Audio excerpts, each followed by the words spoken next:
Hello दोस्तों, मैं हूं गोपाल मिश्रा, एआई एंथुसियास्ट। आज मैं आपको कुछ साइबर क्राइम, साइबर फ्रॉड और एआई यूज़ करके जो कैसे लोगों को ठगा जा रहा है, इस बारे में बात करना चाह रहा हूं। कुछ रियल लाइफ केसेस मैं आपको बताऊंगा जो हुए हैं हाल ही में। और सबसे ज़्यादा प्रोमिनेंटली जो चीज़ इधर न्यूज़ में निकल के आ रही है वो है डिजिटल अरेस्ट।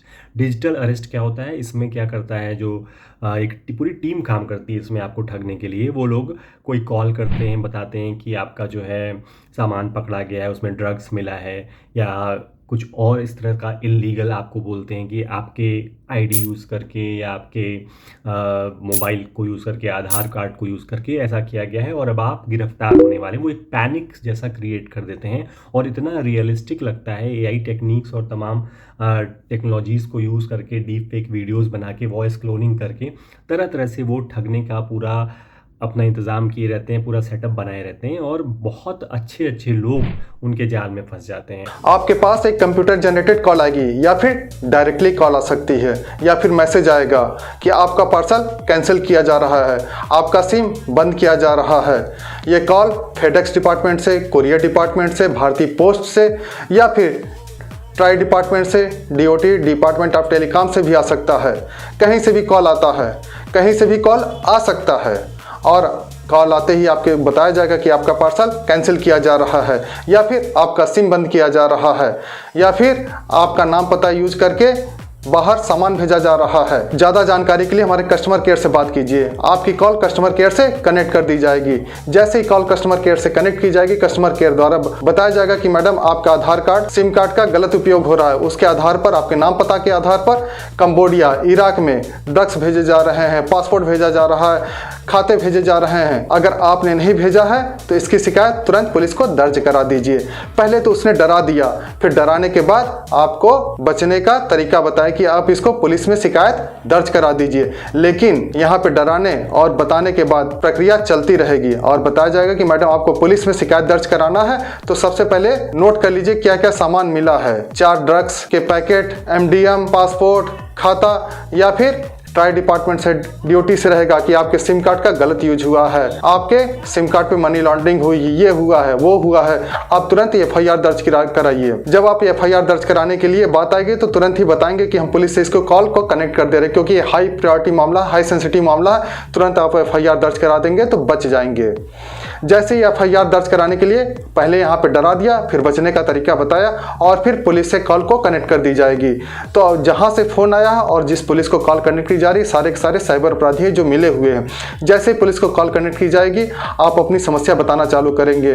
बताएंगे कि हाँ, मेरे नाम पर ये सामान जा रहा था, ये जा रहा था। पुलिस अच्छे से बात करते हुए जो साइबर अपराधी है आपका एफआईआर ऑनलाइन नोट करना चालू करेगी। तभी पीछे से आवाज़ आएगी, अरे इनका तो नाम का मनी लॉन्ड्रिंग हो रखा है, इनके नाम पर ह्यूमन ट्रैफिकिंग हो रखा है, इनके नाम पर ये हो रखा है, इनके नाम पर वो हो रखा है। फिर पुलिस अधिकारी द्वारा बताया जाएगा, मैम आपके नाम का गलत उपयोग 4-5 जगह हुआ है, जिसमें करोड़ों का हेरफेर हुआ है, करोड़ों का लेन देन हुआ है। इसकी जांच हम करेंगे, पूरी करेंगे। तब तक ये जानकारी आप किसी को बताएंगे नहीं। ये मामला हाई सेंसिटिव है, किसी से लीक नहीं करेंगे। आपसे एक वीडियो कॉलिंग ऐप डाउनलोड करवा दिया जाएगा, चाहे स्काइपी हो, चाहे टीम व्यूअर हो, चाहे व्हाट्सएप हो, चाहे कुछ भी हो। आप इस कैमरे के सामने से नहीं हटेंगे, इस कैमरे के सामने से नहीं लेंगे। अपना कमरा बंद कर लीजिए, मोबाइल को ऑन कर लीजिए, चार्जिंग पे लगा दीजिए, कमरे में बंद हो जाइए और कैमरे के सामने से नहीं हटेंगे। ये हुआ डिजिटल अरेस्ट। दोस्तों, डिजिटल अरेस्ट जैसे शायद मैं उतने अच्छे से आपको समझा नहीं पा रहा हूँ, लेकिन आप इमेजिन करके देखिए कि एक पूरी टीम काम कर रही है, उसमें कई लोग हैं। कोई इंस्पेक्टर बन के बैठा है, कोई जज बन के बैठा है, कोई जो है कमिश्नर बन के बैठा है, कोई कुरियर वाला बन के बैठा है और वो सब आपस में मिले हुए हैं, काम कर रहे हैं। आप वीडियो कॉल पे आप देखेंगे भी तो आपको लगे यार ये तो पूरा ऑफिस है। वहाँ देखेंगे कोई कर्मचारी बैठ के कुछ काम कर रहा है, कोई कुछ, पूरा जो सेटअप है एकदम रियलिस्टिक वो बना देते हैं, जिससे देखने वाले का ना वो माइंड को वो कंडीशन ऐसा कर देते हैं कि आपको लगता है कि यार ये तो एकदम जेन्युइन है और मैं अब तो बुरी तरह फंस चुका हूँ और अगर मुझे बचना है तो और कोई तरीका नहीं। और वो ये भी बोलते हैं कि आप अगर कहीं से भी इस बात को बाहर करते हैं तो आप जो है लॉ तोड़ेंगे, क्योंकि ये बहुत कॉन्फिडेंशियल कॉल है और सिर्फ आपको पता होनी चाहिए। आप इसे किसी से भी शेयर नहीं करेंगे। शेयर करेंगे तो इसका मतलब है कि आपकी गिरफ्तारी पक्की है। वो इस तरह से पूरा जाल बुनते हैं कि आदमी, अच्छा आदमी, जैसे आप एग्जाम्पल्स में देख ही रहे हैं, तो फंस जाता है। मैं आपको हाल के 3-4 केसेस बताता हूँ। एक केस आया था ये नोएडा से हाल ही में, 79 ईयर ओल्ड एक मेजर जनरल थे, उनसे 2 करोड़ रुपए ठगे गए दोस्तों। उनके पास जो कॉल आई उसमें मतलब जो सारे केस बता रहा हूँ सब में मोडस ऑपरेंडी ऑलमोस्ट सेम ही है। एक बताया जाता है, कॉल आती है कि आपका कोई कुरियर था, आप भेज रहे थे इंडिया से ईरान भेज रहे थे, या आपका कोई कुरियर आया हुआ है। पहले कुरियर वाला फ़ोन किया, फिर उसके बाद थोड़ी देर में उसने बताया कि आपका ये सामान पकड़ा गया, इसमें ये चीज़ें गड़बड़ी हैं और आपकी आईडी से ये सारा हो रहा था। फिर थोड़ी देर में पता चला पुलिस की कॉल आई, फिर पुलिस ने कहा कि अब आप गिरफ्तार होने वाले हों। और उसके बाद वो उसने कहा कि अगर आप बचना चाहते हो तो आप इनसे बात करो, ये बड़े ऑफिसर हैं। मतलब वो ऐसा आपको झांसे में लेते हैं जैसे लगेगा कि हाँ सचमुच मैं फंस गया हूँ, क्योंकि वो जैसे पहले फ़ोन पे बात करते हैं, फिर कहते हैं वीडियो कॉल पे आइए। वीडियो कॉल पे आदमी डरा हुआ रहता है, जो जो बोलते हैं वो माइंड उनका काम ही नहीं करता है जो लोग होते हैं, और अच्छे अच्छे लोग होते हैं। जैसे ये मेजर जनरल हैं, वैसे ही एक केस आया था लखनऊ से अभी हाल ही में, 48 लाख रुपए ठगे गए थे। उनका नाम था डॉक्टर सोलंकी से। उनको भी इसी तरह से बेवकूफ़ बनाया गया। फिर एक केस सरनजीत सिंह का आया, वो वाइस चेयरमैन एक कंपनी के, सोचिए कितनी अच्छी प्रोफाइल है, मेजर जनरल, मतलब पढ़े लिखे काफ़ी मतलब अच्छे नॉलेज वाले लोगों को ही ये सब किस तरह से बेवकूफ़ बना दे रहे हैं, ये समझना बड़ा मुश्किल है मेरे लिए, लेकिन ऐसा हो रहा है। और ये सरनजीत सिंह हरिद्वार के रहने वाले, इनसे 43 लैक्स की ठगी की गई। एक बड़ा इंटरेस्टिंग आया था कि एक कोई बंदा था, उससे उन्होंने क्या किया, पहले उसको इसी तरह झांसे में लिया, फिर उससे स्काइप पे वीडियो कॉल वगैरह करके वो देखा, मतलब चली रही थी बात, तो उसने देख लिया कि उसके आईसीआईसीआई अकाउंट में जो है पर्सनल लोन का ऑफ़र है, कुछ 30-20 लाख रुपए का। तो वो उन लोगों ने वो लोन मतलब उसके अकाउंट से पहले वो लोन लिया और फिर लोन लेके तुरंत अपने डिफरेंट अकाउंट्स में ट्रांसफ़र कर दिया। मतलब इस हद तक इस तरह के क्राइम्स हो रहे हैं, बहुत खतरनाक तरीके से। एक एक केस आया था क्या, उसमें एक फ़ोन आता है किसी के पास, ओल्ड मतलब दादाजी रहते हैं, वो कहते हैं आपका पोता जो है गिरफ्तार हो गया है और रेप का मामला है, और अगर बचना चाहते हैं तो हम लोग थोड़ा पुलिस वालों का मतलब वो दिखाते हैं कि घूस दे के आप बच सकते हैं। तो फिर उसमें उस तरह से भी इस तरह मतलब पैसे वसूले गए थे। और भी एक बहुत ही घिनौना मामला आया था मध्य प्रदेश से। उसमें क्या हुआ था कि एक एक बंदा था, उसने कहीं से लड़कियों के नंबर निकाल लिए थे और स्कॉलरशिप देने के बहाने से उसने टीचर की जो उन लड़कियों की टीचर थी उनकी वॉइस को पहले क्लोन कर लिया।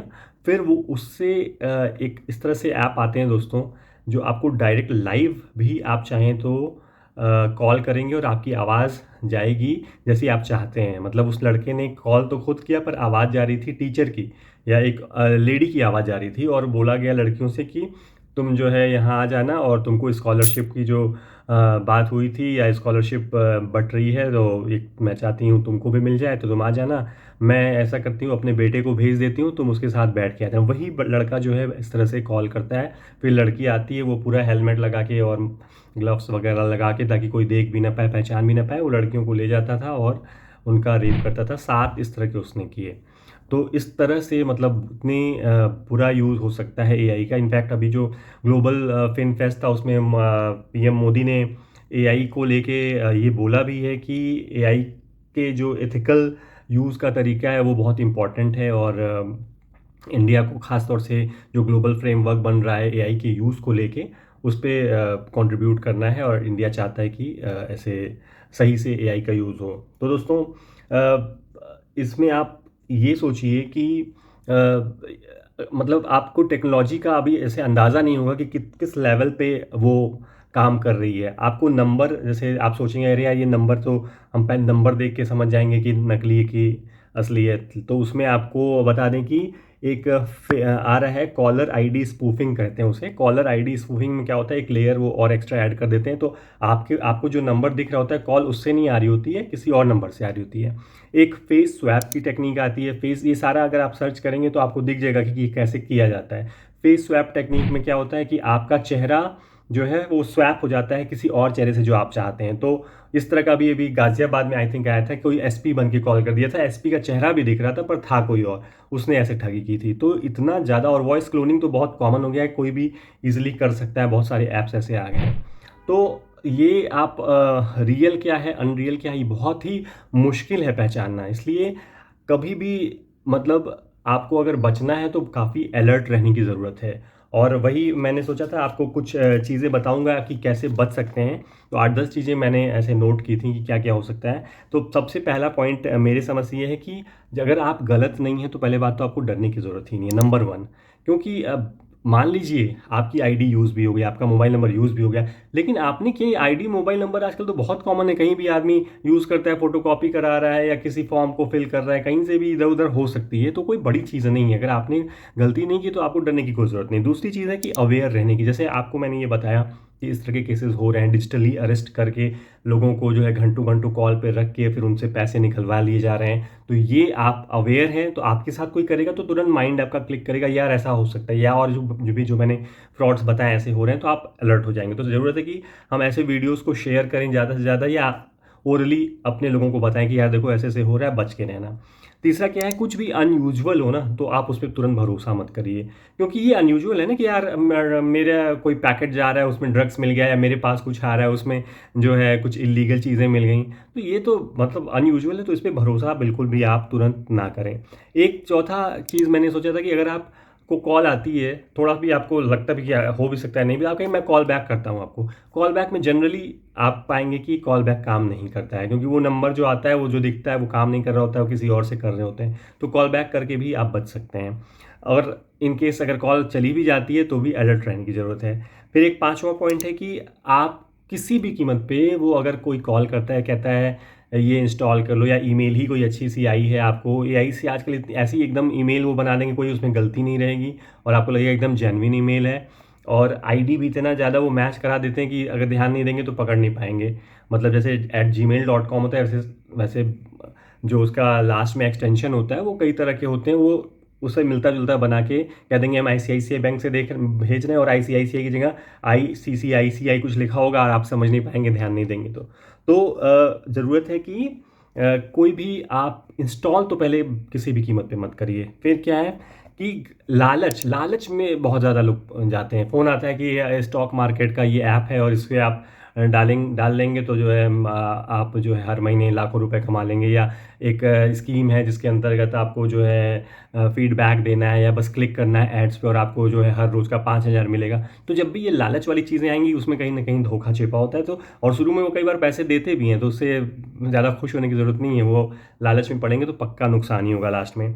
फिर एक एक्सपर्ट्स जो है एक राय देते हैं कि आप फैमिली पासवर्ड रखिए। जैसे अगर कोई आ गया फ़ोन कि आपका बेटा अरेस्ट हो गया है इस मामले में, तो आप कोई पर्सनल क्वेश्चन पूछ सकते हैं, या अपना कोई फैमिली पासवर्ड रख सकते हैं कि अगर कोई फँसता है और ऐसे डाउट हो रहा है, तो आप उससे वो क्वेश्चन पूछिए कि फॉर एग्ज़ाम्पल आप उसी से बचपन का नाम ही पूछ लीजिए कि अच्छा बताओ, अगर आप बेटा अरेस्ट हुआ है तो उसके बचपन का नाम क्या है? उससे पूछ के बताओ, वो नहीं बता पाएगा अगर गड़बड़ होगा तो। तो इस तरह का एक माइंड आपका क्लिक करना चाहिए। फिर है कि आप ये भी कह सकते हैं, अगर कोई कॉल आई है कि ठीक है, मैं तैयार हूँ, मैं मानता हूँ कि गलती हुई होगी या मेरी आईडी यूज़ होगी, लेकिन मैं एक आईपीएस ऑफ़िसर हैं मेरे फ्रेंड, और या कमिश्नर हैं, पुलिस इंस्पेक्टर हैं, मैं उनको ज़रा कॉल पे ऐड करना चाहता हूँ, वो मेरा सब कुछ जानते हैं, उनके साथ मैं रहकर बात करूँगा। डेफ़िनेटली वो आपका कॉल कट कर देगा अगर वो फ्रॉड होगा तो। 9वाँ पॉइंट है दोस्तों, वेबसाइट्स के पे कभी भी डाइवर्ट अगर आपको किया जा रहा है, तो बहुत ध्यान से देखिए कि उसमें एचटीटीपीएस लगा है कि नहीं, और दूसरा चीज़ ये भी देखिए कि क्या वो यूआरएल एग्जैक्टली उस चीज़ का है, उस वेबसाइट का है जिस पे आप जाना चाहते हैं। क्योंकि आजकल क्या है ना कि एआई इतना तेज़ी से वेबसाइट भी बना दे रहा है कि आप दिखाएंगे कि ये वेबसाइट है, तो आपको पूरा कोड मिल जाएगा कि वैसे ही वेबसाइट का, बस यूआरएल वो थोड़ा बहुत इधर उधर कर देंगे, और अगर आप ध्यान नहीं देंगे तो फंस सकते हैं। तो साइट पे इनकेस अगर आपको जाने को कहा जा रहा है कि जाइए देखिए, वहाँ पे आपके बारे में कंप्लेंट दर्ज है, और ऐसा वो करते भी हैं, जो पूरा वो सेटअप बनाते हैं उसमें ये सारी चीज़ें किए रहते हैं। तो वो भी आप देख के सतर्क रहिए। ईमेल आईडी पर भी ध्यान दीजिए, जो मैंने 10वां पॉइंट लिखा है कि ईमेल आईडी भी जो है ईमेल आ रही है तो वो उस पे लास्ट में कंपनी का वो होना चाहिए। जैसे अगर एचडीएफसी से मेल आ रही है तो hdfc.com लास्ट में hdfc.com होना चाहिए। इसी तरह लास्ट में एक सबसे इम्पोर्टेंट जो लास्ट में बता रहा हूँ, पर शायद सबसे इम्पोर्टेंट पॉइंट है कि किसी भी कीमत पर आप पैसे ट्रांसफ़र मत करिए, क्योंकि उनका मेन गोल यही है, जो फ्रॉडस्टर है, कि आपका पैसा उनको मिल जाए। पैसा आप नहीं देंगे तो आप बचे रहेंगे, भले कितना भी आपको फ़ोर्स करें, कितना भी पैनिक करें, लेकिन इतना ध्यान रखिए कि आपको पैसा नहीं डालना है। तो दोस्तों ये कुछ बातें थी, आई थिंक हमें जाननी चाहिए इस समय बहुत ज़्यादा एआई के थ्रू, और अन्य टेक्निक्स के माध्यम से बहुत ज़्यादा मतलब लोगों को ठगा जा रहा है और बड़े-बड़े अमाउंट जैसे कि मैंने आपने देखा ही। और अच्छे-अच्छे पढ़े-लिखे लोगों को तो सतर्क रहने की बहुत ज़्यादा ज़रूरत है। ये वीडियो अच्छा लगा हो तो प्लीज़ लाइक करिएगा, शेयर करिएगा और बस जुड़े रहिए इसी तरह। Thank you so much.